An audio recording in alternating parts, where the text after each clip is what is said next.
Shalom, irmãos! Tudo bem com vocês?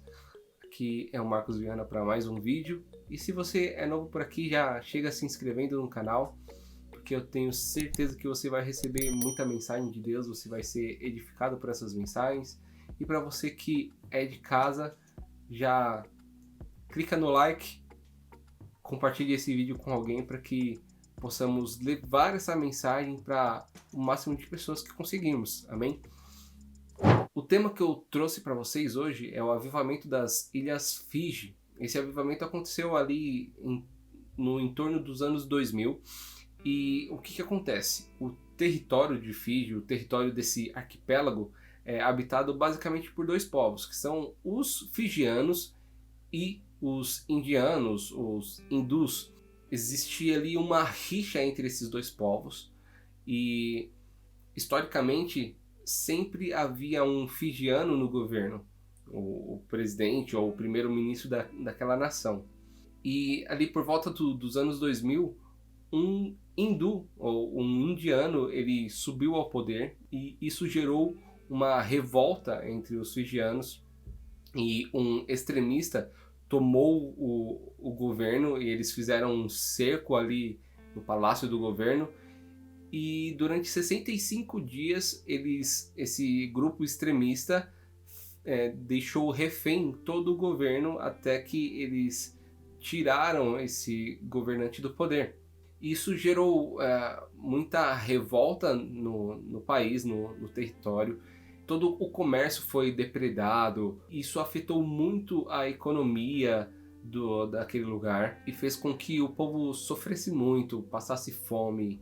E foi realmente um período muito difícil para aquele povo. Com o passar do tempo, essa revolta foi contida, esse grupo extremista foi totalmente contido, os manifestantes foram presos e essa crise acabou. Mas tudo o que aconteceu ali durante aquele tempo refletiu na sociedade como um todo, nos moradores, na igreja, no governo, em todos os setores da comunidade, daquele território, daquela região. Aos poucos o governo começou a ser reconstruído e retomado e tal. E todas as tratativas que eles tentavam fazer, todas as medidas que eles tentavam implementar junto à população, sempre acabava com o povo ou a população acusando a igreja de ser causadora dos maiores problemas da nação. Então, o presidente em exercício marcou uma reunião com os líderes para sondar e ver o que estava acontecendo.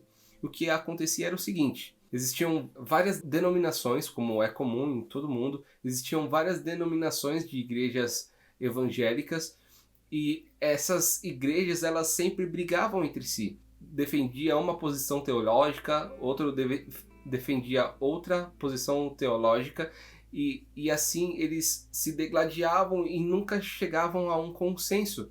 Esses líderes perceberam que havia uma desunião, havia uma divisão entre eles e eles começaram a buscar ao Senhor juntos, em unidade.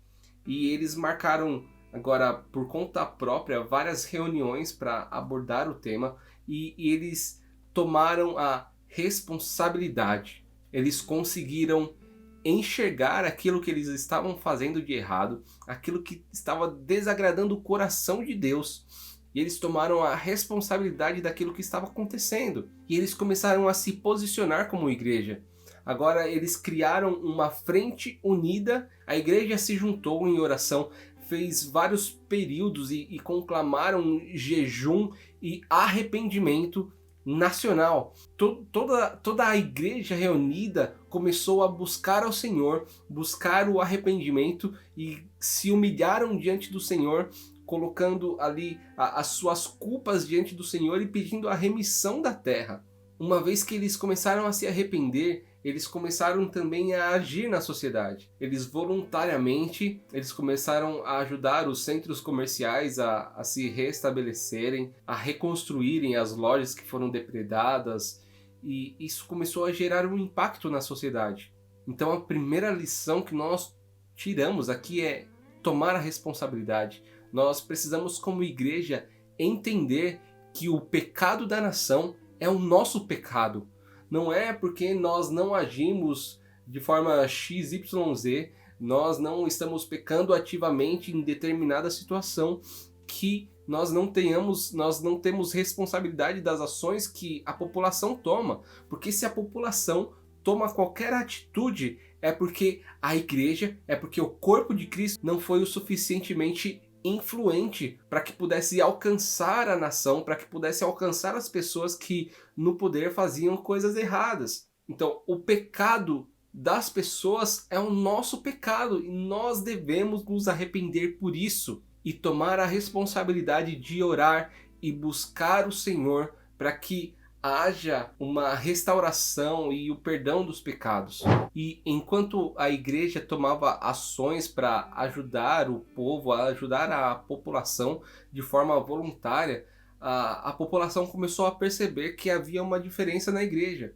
E por causa desse impacto, as pessoas começaram a buscar a Deus, buscar as igrejas para que pudesse trazer uma mudança de vida, uma mudança de caráter, de mentalidade naquela população.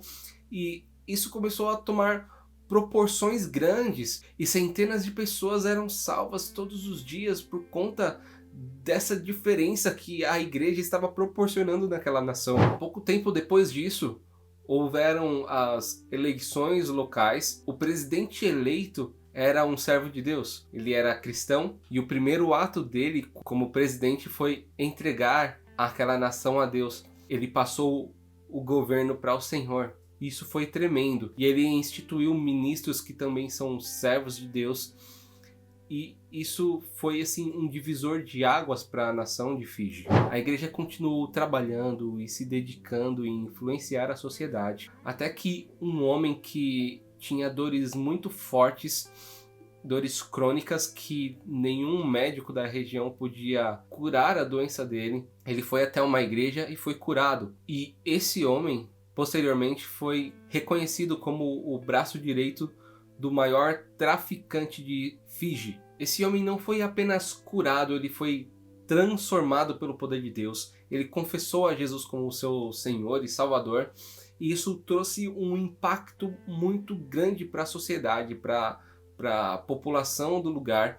O próprio chefe do tráfico foi regenerado e transformado, e ele aceitou a Jesus, ele confessou a Jesus como o seu Salvador, e muita salvação aconteceu por causa disso. Muitas pessoas foram alcançadas, a criminalidade do lugar ela retrocedeu de formas absurdas e o país começou a ser um lugar seguro, porque o poder do evangelho se manifestou e a salvação chegou. Quando a salvação chega, uma mudança profunda acontece na sociedade. Então a criminalidade ela cai, porque não existe trevas onde a luz está. A salvação chegou não apenas para os fijianos, mas os hindus começaram a receber o Senhor.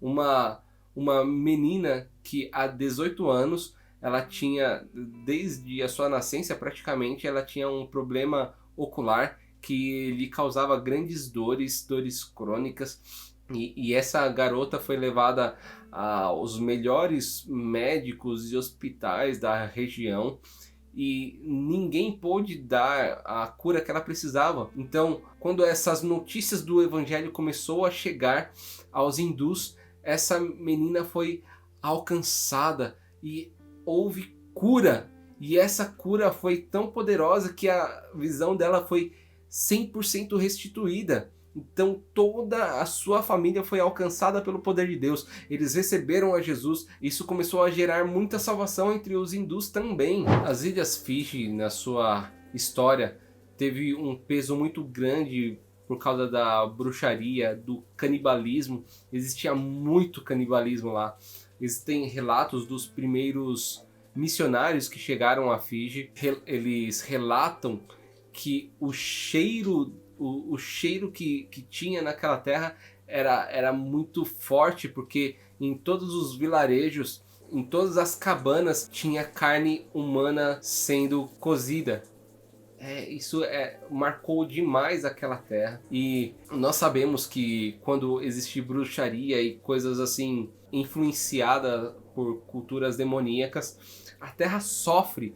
Então aquela terra passou a começar a ser estéril. E esse missionário que relatou tudo isso, ele foi muito perseguido pelos locais, muito perseguido pelos curandeiros, os chefes tribais. E ele foi morto por esses homens, e todos os rituais que eles faziam, eles fizeram com esse missionário, e isso realmente marcou muito aquela terra. Mas agora, entre os anos 2000, os descendentes desse missionário voltaram naquele lugar. Agora os chefes tribais da atualidade já foram alcançados pelo evangelho, eles pediram perdão a esses descendentes. Houveram atos proféticos feitos naquela terra. E momentos ou dias depois que houve esse perdão, que houve essa cerimônia, houveram esses atos proféticos, os peixes começaram a retornar para a encosta, coisa que não se via há décadas. A vegetação começou a frutificar, os frutos começaram a aparecer novamente. Árvores que há muitos anos não davam frutos voltaram a dar frutos. Espécies de peixes e de corais que estavam extintos, que não eram mais vistos em lugar nenhum, começaram a aparecer novamente. Verdadeiros sinais do Senhor começou a ser propagado naquele lugar. Então, quando o avivamento chega, quando o evangelho se manifesta, existe não apenas salvação, mas a natureza, ela começa a ter vida novamente, porque os filhos de Deus começaram a se manifestar. E é isso que acontece. O avivamento traz vida. Uma outra coisa muito interessante que começou a acontecer nesse lugar é que os ministros do evangelho conseguiram ter acesso às prisões e às cadeias e pregar para aqueles homens presos. E o que aconteceu é que o avivamento chegou entre os presos. Aqueles mesmos manifestantes que depredaram depredaram as cidades, que fizeram aquele cerco no governo, eles foram alcançados pelo evangelho, eles confessaram a Jesus como o seu salvador, e quem passava na frente dos presídios conseguia ouvir os louvores que eram cantados, os gritos de glórias e aleluias, a alegria do Senhor naquele lugar. E se não soubessem que aquele lugar era um presídio, eles poderiam dizer que era uma igreja, porque o Senhor estava naquele lugar, o Senhor estava atuando. Então não existem barreiras que impeçam o evangelho, o poder do evangelho se manifestar em qualquer lugar que seja. Basta que haja um filho de Deus que esteja manifestando o reino naquele lugar, que a presença vem, que a glória vem, que o avivamento se manifesta. Tudo isso aconteceu porque homens de Deus decidiram tomar a responsabilidade, decidiram se render ao Senhor, buscar arrependimento e com isso atuar na sociedade, que houve uma mudança radical e grande naquele país, naquele território. Basta que nós busquemos ao Senhor. Amém? Então, eu não quero me estender muito mais nesse vídeo, já ficou bastante longo. Esse foi mais ou menos o relato que nós temos do avivamento das Ilhas Fiji. Para que você possa ter aí uma dimensão maior do que foi esse avivamento, você pode assistir um documentário chamado Ruja ao Mar. Eu vou deixar links aqui na descrição para que você possa ter acesso a esse conteúdo. Vou deixar também o link para o primeiro vídeo dessa série, onde eu falo sobre um avivamento pessoal, um avivamento íntimo, e eu tenho certeza que você vai ser abençoado por essa mensagem. Então que Deus possa abençoar a sua vida e nos vemos no próximo vídeo. O reino está em ação.